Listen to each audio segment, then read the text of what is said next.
The following is a video demonstration on the suture sliding technique for arthroscopic matrix-based meniscus repair.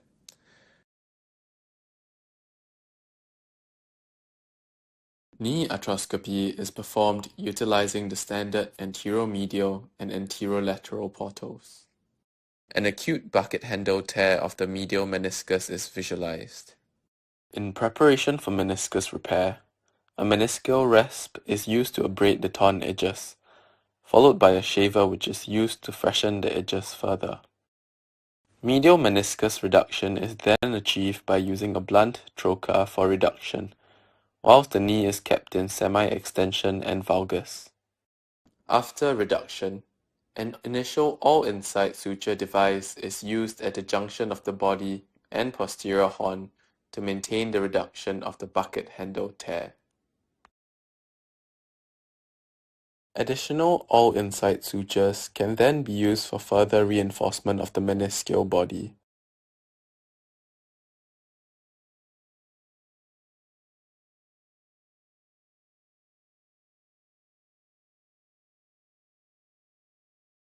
An adequate number of all-inside suture devices should be used to achieve good stability of the meniscus.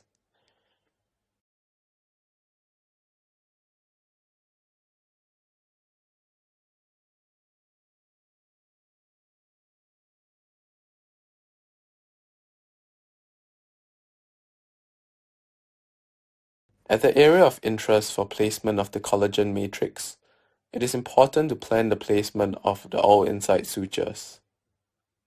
Once these all-inside sutures are placed, they are tightened and the remnant suture is preserved and not cut.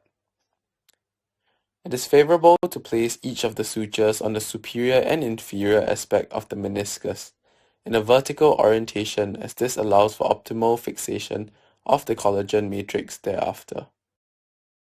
A probe is used to measure the distance between the sutures. This distance is used to appropriately size the collagen matrix. Both sutures are retrieved through the anterolateral portal using a suture retriever to prevent any soft tissue interposition. The collagen matrix is marked ex vivo with the previously measured distance between the pair of sutures. The appropriate sutures are then passed through the matrix using a trocar needle.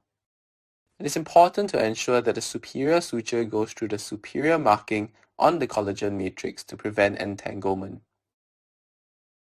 The matrix can now be slid down the sutures using a knot pusher. In this case, one suture pair is used. It is important to ensure that the correct side of the matrix is facing the cartilage. This is done by making sure that the surgical marking on the matrix is visible. Once the matrix is in place, the guide sutures are tied and cut. Additional pairs of all-inside sutures are used to improve the fixation of the matrix.